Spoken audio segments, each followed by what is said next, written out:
দেয় ইকামতের বাপ কি? আল্লাহু আকবার, আল্লাহু আকবার, আল্লাহু আকবার, আল্লাহু আকবার, আশহাদু আল্লা ইলাহা ইল্লাল্লাহ, আশহাদু আন্না লা ইলাহা ইল্লাল্লাহ। ও কি করবি? একা জীবন ভরে কই আসলাম, দলিল হলো জীবন ভরে কই আসলাম। পিসা হুজুরের ইকামতটাই আমি দিলাম, তাই কিছু বলো না, আর উনি কোহেনতে এসে ভুল ধরতেছে। তোমার পিসা হুজুরের তো হালুয়া খাতি হবে, পিসা হুজুরের তো তবারক নিতে হবে, তোমার বাড়িতে মুসা নিতে হবে বলে তোমার ভুল ধরে নাই। আমার মুসার দরকার নাই, আমার উম্মত বাঁচাইতে হবে। আমার মুসার দরকার, আমার উম্মত বাঁচাইতে হবে। একামত অশুদ্ধ, আপনি দেবেন না একামত, চান কালা ফাইলা ভাই একামত দেবেন। হ্যাঁ, আমি 30 বছর আজান দিয়ে আসতেছি, আর আমার এই বুড়ো কালে মুয়াজ্জিনিতে বাদ দিতেছে। আপনি আজান কি দিয়েছেন? কিচ্ছু হয়নি, কিছু হয়নি। আজান না হইলে তো আল্লাহ ফেরত দিত, আজান তা তো দেই নেই। আল্লাহ এরকম ফেরত এখন দেয় না, ফেরত দেওয়ার সময় আছে। কতকামাতিস সালাতু কতকামাতিস সালাহ, হাইয়া আলাস সালাতু হাইয়া আলাস সালাহ, হাইয়া আলাল ফালাহ হাইয়া আলাল ফালাহ।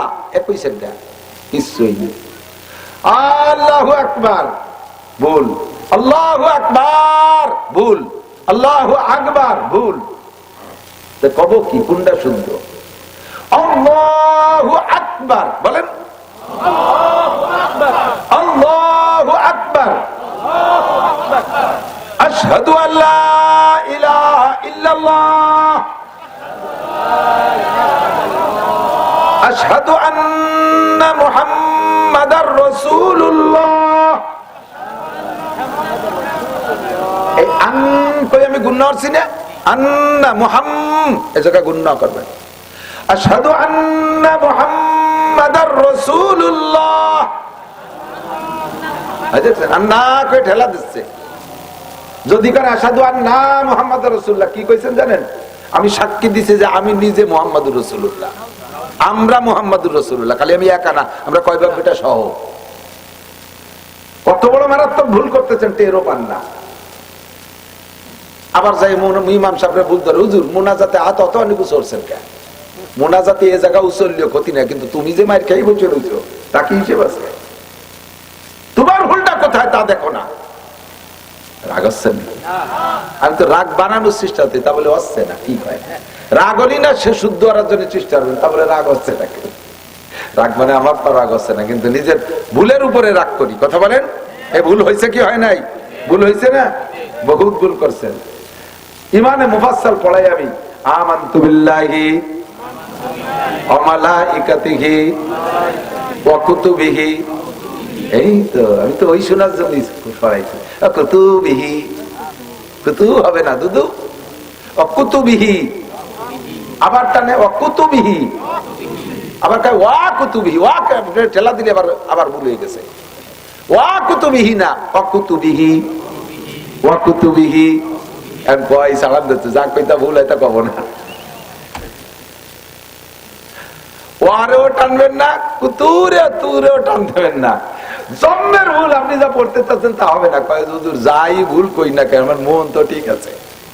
তো এই জায়গা যদি মন ঠিক থাকলে থাকতে, তাহলে আরো মেলা জায়গা আমি ধরাই দিতে পারি। মা আপনার মা এমনি বাবি করে ডাকলেন, অসুবিধে? ভুল হবে না? মা আপনি তো জানেন যে মা তো মার পেট দিয়ে হয়েছে, বাপের মধ্যে চন্দ্র থাকতে পারে, মার মধ্যে তো চন্দ্র নেই। তাই যে জায়গায় মার একটু বাবি করলাম, তাতে কি হবে? হবে না সপ্তাহ? বাপে জুড়িয়ে বেলায় দেবে বড় ইয়ে শয়তান। এই তোর বাপি হয় নাকি? তো মা বউ তো বউ হয়, এমনি মোহাব্বত করে মা করে ডাক দিলেন, অসুবিধে? বোঝে নাই অসুবিধে? বউরে মা করলে অসুবিধে? কি কবে টের পাচ্ছে না? অসুবিধা হবে কিনা? কে আপনার তো বউ হয়, তা তো আপনি জানেন। এমনি মুহি যা কর না তাতে কি হবে? তার যদি তাই হয় যে বউ বউ হয়, খালি মা করে ডাক দিছি, তাতে যদি ভুল হয়, আমার মন যত ভালো থাকুক, পড়ার মধ্যে ভুল করলে সে ভুল ভুল, ও ভুলে আপনার পড়া হবে না। জায়গায় আসতে হবে। মুখে যেটা বলবেন ওইটার উপরে ফয়সালা, মনেরটার উপরে ফয়সালা না। আগেই বলছি, মুখ দিয়ে যে কথা বের হবে ফেরেশতা ওইটা লিখবে, অন্তরের ভিতরে হাজারো কুকল্পনা করেন সেইটা ফেরেশতা লিখবে না। এই জন্য হুজুর বলেন, তুমি মনে মনে বিশ্বাস করো আল্লাহ আছে, রসুল আছে, কোরআন আছে, সব আছে, কিন্তু তোমার মোমেন ধরা হবে না। ইকরার বিল লিসান মান কানা আখিরু কালামিহি লা ইলাহা ইল্লাল্লাহ। মরার আগে জবানে লা ইলাহা ইল্লাল্লাহ হইতে হবে, ভিতরে থাকলে কাজ হবে না, মুখে বলতেই হবে শুদ্ধ করে লা ইলাহা ইল্লাল্লাহ মুহাম্মাদুর রাসূলুল্লাহ। মা বোনরা যে কত অলস। আপনারা পুরুষরা একটু তালিমি বসেন বা দুই একখান বই পুস্তক পড়েন, বিটিকে বই কিনে দেবেন, দেখবেন যে বই সটি পড়িয়ে করে ধুমো বাইষ্ট হয়ে গেছে, ফুলিও দেখবে না। যদি কোনো মহিলার টিস্যু ব্যবহার করার অভ্যাস না থাকে, কুলুক ব্যবহার করার অভ্যাস না থাকে, ওই টিস্যু কিনে দিয়ে আপনি তবলিগে যাবেন, সিললে দিয়ে এসে দেখে এসে দেখবেন জন্মদিন মাকড়সা বাসা বাঁধিয়ে টাইট হয়ে রয়েছে বলে ও ভিডিও খুলিও দেখে নেই, যেরকম তা সেই রকমই রয়েছে। কুলুকের হিসাব নেবেন যে এক বান্ডিল টিস্যু তোমার এতদিন চলে কে।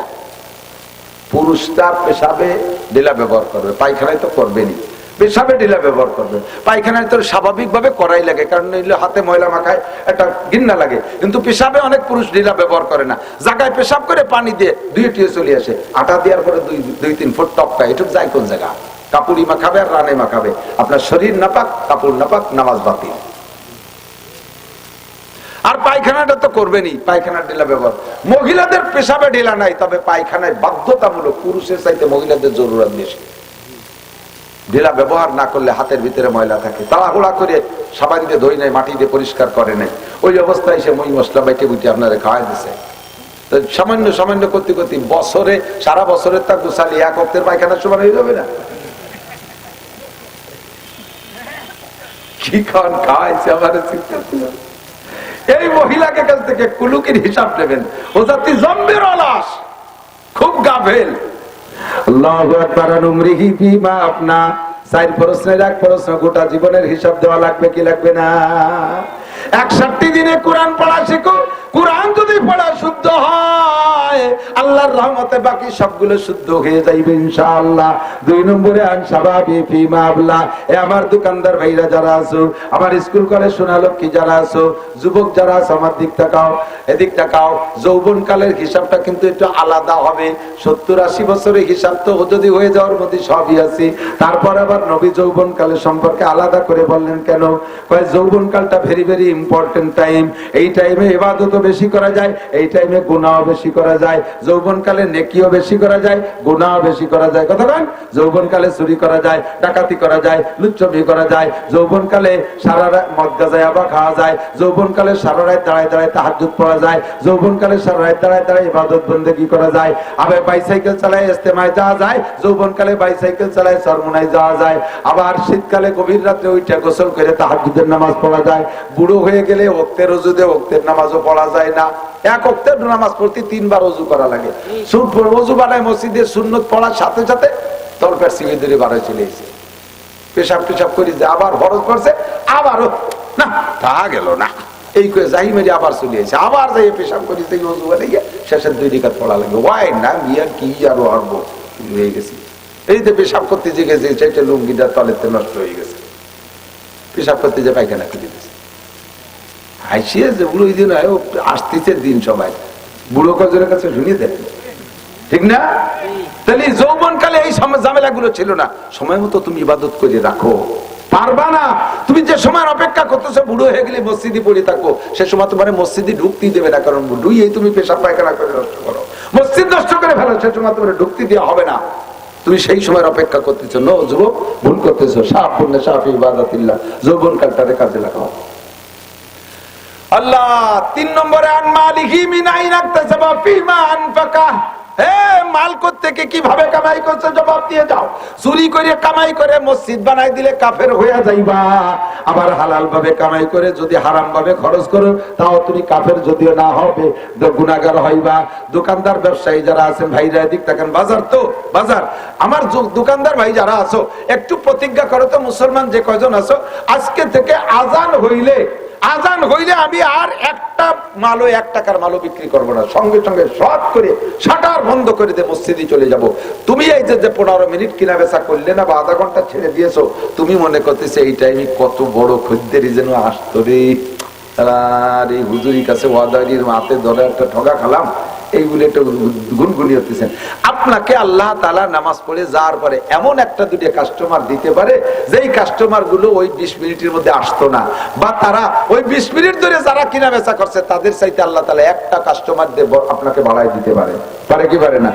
নগদে টাকা বাড়ায় না দিলেও আর একটা বরকত আছে, এদিক খেয়াল করেন, শুনতেছেন তো আমি তা বলতেছি। আর একটা বরকত আছে, সেটা হলো যেই লোকটা নামাজের টাইমও নামাজ না পড়ে কিনা বেচা করে 20,000 টাকা লাভ করছে, আল্লাহ তাআলা ওর 20,000 টাকা চোর দিয়ে, ডাকাত দিয়ে, মামলা দিয়ে, পুলিশ দিয়ে, ডাক্তার দিয়ে, কবিরাজ দিয়ে, ঘরের দোকানে আগুন লাগাই দিয়ে, তারপরে মাইয়ে চলে গেছে আর একজনের সাথে সাওয়ালে একবারে সাইড দিয়ে নিয়ে উঠছে, বউডা রাত্রি হারাই চলে গেছে, এই নানান কিছু দিয়ে ও 20,000 টাকা আদায় করে নিতে পারে। পারে পারে পারে। আর আপনি সেই 20,000 কামাই করেন নাই, নামাজের পরে এসে মাত্র 50-100 টাকা কামাই করছেন। রোগ নাই, শোক নাই, একটা গ্যাস্ট্রিকের বড়ি কিনে খাওয়া লাগে না, একটা বাচ্চা সিজারে ওয়ানও লাগে নাই, মাইগুলোর বিয়ে হয়ে গেছে, মোটা টাকা দিয়ে জামাইরা নিয়ে চলে গেছে, তারপরে ছেলে বিয়ে করছে, শ্বশুর বাড়ি থেকে 50 লাখ টাকা পেয়ে গেছে, সারিয়াতে ভাই লাভ আসা শুরু হয়ে গেছে। কারণ আপনি আল্লাহর সময় দিয়েছেন, আল্লাহ আপনার ওই সময়ের বরকত অন্যভাবে দিয়ে দিয়েছে। কথা কন না কেন? বোঝেন নাই কথা আমি যা বলছি? কাজেই আমি এই প্রতিজ্ঞা করতে পারি, সদস্য হুজুর শামসুল হক ফরিদপুরি রহমাতুল্লাহ আলাইহির কাছে খুলনা বড় বাজারের বহুত বড় একজন ব্যবসায়ী, সেই কালে বড় বাজারের সবচেয়ে বড় ব্যবসায়ী উনি। ওই লোকটা সদস্য সাহেবের গুণকীর্তন শুনে হুজুরের কাছে মুরিদ হতে আসছে, হুজুর আমি আপনার কাছে বায়াত হবো। হুজুর কয়, মিয়া তুমি এত বড় ব্যবসায়ী, তুমি আরো নিজে এত ব্যবসা করো, তুমি আমার কাছে বায়াত হতে পারবো না? কয় না হুজুর, আমি আইসি প্রতিজ্ঞা করি হবই। হুজুর কয়, তোমারে ওয়ান টেস্ট, 1 বছরের একটা সবক দিয়ে দেই, মুরিদ করবো না, 1 বছর পরে মুরিদ করবো যদি এই সবকে তুমি টিকতে পারো। কি সবক? 1 নম্বর সবক হলো তোমার দোকানে যত ডেট ফেল মাল আছে ওইগুলো বের করে দিবা। এর সাথে প্রত্যেকটা মালের দোষ গুণ বলে দিবা, আমার মালের এই দোষ আছে, এই গুণ আছে। যার মনে চায় নেবে সে, যার মনে চায় না নেবে না। চক্ষু বন্ধ করে হিসাব করে দেখে দোষ কইতে গেলে 12 আনা মাল বের করে ফেলানো লাগে। দোষী মাল 12 আনা, সাইডে না আছে ভালো। 2 নম্বর হলো আজান হওয়ার পরে টুপলায় পেঁয়াজ দেছো, আজানের আগে টুল্লা পেঁচাচ্ছ একজনে, সে সময় তো টুল্লা বান্ধা ছিল, আমি তো সব পলিথিন হয়ে গেছে, মনে আছে নাকি মুরব্বীরা? হ্যাঁ, ওই পদ্মা পাতায় দিয়ে লবণের টুল্লা, মনে আছে না? কলার পাতায় দিয়ে কাগজ দিয়ে সুন্দর করে টুল্লা, আমি খুব ভালো বানতে পারি, আমার দোকানদারের বাড়ি লজিং ছিল, সব টুল্লা আমি খুব সুন্দর বানতে পারি। তো পেঁচাইছো, আজান দেওয়ার আগেতে শুরু করছো, 1 প্যাঁচ 2 প্যাঁচ, আর 3 নম্বর প্যাঁচ দিলে মালটা দেওয়ার যোগ্য হয়ে যায়। 3 নম্বর প্যাঁচের আগে কানে আল্লাহু আকবার শব্দ আসছে, 3 নম্বর প্যাঁচ দিবা না। কাস্টমারকে বলবা, চলো যাই নামাজ পড়ে আসি, আমি মাল দিতে পারবো না। তোমার মনে চাইলে অন্য দোকানের থেকে নিয়ে যেতে পারো, নতুবা চলো নামাজ পড়ে এসে অপেক্ষা করো, আমার এই মাল নিয়ে যাবা। এই 10 গুণ বলে দিবা মালের। আর এইভাবে তুমি আজান হইলে ব্যবসা করতে পারবে না। এই 2 সবকের পরে 1 বছর যদি তুমি টিকে থাকতে পারো, তাহলে আগামী বছর আসলে মুরিদ করবো। ও কয় জি ইনশাআল্লাহ। চলে গেছে, যাইয়ে আগে দোষী মাল যেগুলো নজরে সব বের করে কাঙ্গে ফেলাই দিছে। এরপরে যেগুলো একটু কম বেশ আছে সবগুলো 10 গুণ বলে দেওয়া শুরু করছে। এতে সমস্যা নেই, এতে কাস্টমার ভালো হয়েছে, বাড়ছে। কিন্তু মুশকিল হয়ে গেছে এক জায়গায়, টুল্লায় আর একটা পেঁয়াজ দিয়ে দিতে পারে। সেই সময় আজান হয়েছে, টুল্লাটালের দোকানের মধ্যে দিয়ে কয় চলো নামাজ পড়ে আসি, আর না তোমার যদি ভালো না লাগে আর দোকানে নাও, এ মাল দেবো না। এই লোক সব খেপে গেছে, সুবিটা চুপিয়ে গেছে, দরবেশ হয়ে গেছে, ওর দোকানে মাল কিনা যায় নাকি। এই করিয়া আস্তে আস্তে কাস্টমার মাসখানিক বেশ ঘাটতি হয়ে গেছে। এখন তো মনের ভিতরে দেড়টা ভাসিয়ে শুরু হয়ে গেছে। 1 মাস পরের থেকে আল্লাহ পাক বরকত শুরু করছে। সমস্ত কাস্টমাররা কয় 1 নম্বর নির্ভেজাল নির্দোষী মাল যদি পাইতে হয় ওই দোকানে যাইতে হবে, অন্য সব জায়গা ভেজাল। মাপে ভালো, সবকিছু ভালো, তবে মুশকিল হলো লোক আজানের পরে আর দেবে না। কাজে যা কিনার দরকার 2 আজানের মাঝখানে যে কিনে আনতে হবে। 2 আজানের মাঝখানে এমন কিনা বেচা, পুরো বাজার বন্ধ হয়ে গেছে সব ওনার কাছে, মাল ভালো। এরপরে 1 বছর পরে আইসে আরো সম্পাদক হুজুরি দরবারে বহুত আগিয়ে নিয়েছে, খবর নিয়ে দেখেন আমি আপনার 2 সবকে সফল। হুজুর তারে বায়াত করে নিয়েছে। প্রতিজ্ঞা করেন, প্রত্যেকটা নেক কাজের ব্যাপারে একদম শক্ত প্রতিজ্ঞা করেন। আজান হবে তো দোকান শাটার বন্ধ হবেই হবে, আমি আর 1 টাকারও কিনা বেচা করবো না ইনশাআল্লাহ। আল্লাহ তাআলা পরে যে বরকত দিতে পারে, কি পারে না। খানা খাইবেন, এদিক টাকা প্লেটের খানা খাইয়া দস্তারখানে, পুরো দস্তারখানের ভিতরে পড়ে যা খানাটা ফুটে খাবেন, আল্লাহ তাআলা বরকত বাড়ায় দেবে। পড়ে যা খানা খুঁটে খাইলে বরকত, রুজির বরকত বাড়ে। হযরত উসমান গনি আল্লাহ রাসূলের কাছে যে নালিশ করছে, হুজুর আমার এই সম্পদই আমার কইছে সর্বনাশের গুরু। আগে ইবাদত বন্দেগী যা করতাম, এই যে খালি বাড়তি তালে রয়েছে, আমি তো বড় বিপদে পড়ে গেছি। আমার মন চাই ইবাদত করতে পারি না, দোয়া করেন আল্লাহ আমার সম্পদ কমাই দিই। আপনারা কি চান নাকি এরকম? কেউ একজনও চান? আমি নিজেই চাই না, আমি আরো চাই যে আল্লাহ আমার দিই। আর উসমান কয় যে আল্লাহ আমার সম্পদ কমাই দেন, আমার ইবাদত বন্দেগীতে ত্রুটি আছে। হুজুর কয় উসমান ওভাবে তো বলা যায় না, তোমার একটা আমল শিখে দিছে, এই আমল করলে পরে তোমার সম্পদ আস্তে আস্তে কমে দেবে। তা বলে কি? পড়িয়ে যা খাওয়ার, যেটা হাতেতে পড়ে গেছে ওইটা খুঁটিয়ে খাওয়া না, আস্তে আস্তে আস্তে আস্তে দেখো যে সম্পদ ঘাটতি শুরু হয়ে গেছে। উসমান কি এই কি ওয়াইনে কি খাবার, এই পড়ে গেলি উঠোই খাবো না। আচ্ছা তারপরে যে তোমার ইবাদত বন্দেগীতে সুবিধা হবে, খাবো না। উটের পিঠে বসে উসমান খেজুর খাচ্ছে, একটা খেজুরের অর্ধেক খাইছে আর অর্ধেক হাতেতে ছুটিয়ে সে মাটির বালির মধ্যে পড়ে গেছে। সে উঠ ইটতে বাইয়ে চাইয়ে নামিয়ে সেইটুকে উঠইয়ে ধুয়ে মুছে পরিষ্কার করে তাই খাচ্ছে। হুজুর দূরিতে দেখে উসমান তুমি গরিব বাবা, প্লেটেতে পড়ে তাই মানুষ খায় না, আর তুমি যে উঠ ইটতে নামিয়ে খাচ্ছ, তোমার কাছে খুঁটিয়ে খাবা না, তুমি যে উঠ ইটতে নামিয়ে আজক্ষণ খেজুর খুঁটিয়ে খাওয়া বালির মধ্যে, তুমি গরিব বাবা না কোনোদিন। বরকত আছে এর ভিতরে। প্লেট সুন্দর করে পরিষ্কার করে চাটিয়ে খাবে, দরকার জিম্বে দিয়ে চাটিয়ে খাবেন। কে কি বললো তো আমার কি? ওই যে টুটু টাইটি রয়েছে না, ওর মধ্যে বরকত। 1 কেজি চালের ভাত খেলাম, তাতে পেট ভরলো না, একটু খুদির ভাতের মধ্যে আর আইটির মধ্যে বরকত। আরে বেটা বরকত মানে পেট ভরা না, বরকতের অনেক কিছু। 1 কেজি চাউলের ভাত খাইছেন, ওর মধ্যে খাদ্য পয়জন, ফুড পয়জন ছিল, পেটের মধ্যে যাইয়ে উড়া মুড়া দিয়ে ভোলা ফুলা দিয়ে আষাঢ়িয়ে মেঘের মতো গুলুম করে ডাক দিয়ে লুঙ্গি 3 নষ্ট হয়ে যা খাইছো সে 1 কেজি ভাত পেটে দাঁড়ালো না। কিন্তু ওই যে আইটিএস রয়েছে না কোনায়, ওই আইটির মধ্যে আল্লাহ ঔষধ রেখে দিয়েছে। ওই আইটিটুক সাইটিয়ে খাইলে ওইটুক পেটে গেলে তোমার 1 কেজি চাউলের ভাত হজম হতো। এই গেল তোমার বরকত। আর ওই মেঘের মতো ডাকতেও না, দাস্তবমি কলেরাও হতো না। এর নাম বরকত। এর নাম কি? কথা কি বোঝা গেছে? 4টে জিনিসের হিসাব হবে। 3টে বললাম, কোত্থেকে কামাই করছেন, কোথায়। কসম খাইয়া মাল বিক্রি করবেন না, মিথ্যে কসম খাইয়া। আল্লাহর কসম যদি 1টা টাকা লাভ করি, আমরা কাস্টমাররা মনে করছি কিনা দামে দিয়েছে, অথচ আপনি 300 টাকা লাভ করে নিয়ে গেছেন। এই যে মিথ্যে কসম খেয়ে যে লাভ করছেন, এই টাকা আপনি রাখতে পারবেন না, পারবেন না। যে কোনো ভাবে বেরোয় চলে যাবে। হারাম ঢোকে রাইফেলের গুলির মতো, ছোট্ট গুলি জট্টু গট্টুক ঢোকে, পিছন দিয়ে বুগলা নিয়ে বেরোয় যায়। প্রত্যেক হারাম ওইভাবে ঢোকে, সাবধান। 4 নম্বর হলো মাজা আমিলা বিমা আলিমা। কোন কথা কইনি, অনেক কথা বলছি না, এই কথাগুলোর একটা অস্বীকার করতে পারবেন না। আজকে থেকে আমলের প্রতিজ্ঞা, তো 1 নম্বরে নামাজের প্রতিজ্ঞাটা করি। পড়তে পারবো না ইনশাআল্লাহ, নামাজ পড়বো না, একটু কোরআন শিক্ষা করার একটু প্রতিজ্ঞা করা যায়? কোন তো যায়। আমাদের দেশের মানুষের তো বহুত বড় সুযোগ, ঘরে ঘরে মাদ্রাসা, পাড়ায় পাড়ায় মাদ্রাসা, গ্রামে গ্রামে মাদ্রাসা, ঠিক না? আল্লাহ কবুল করুক, বলেন আমিন।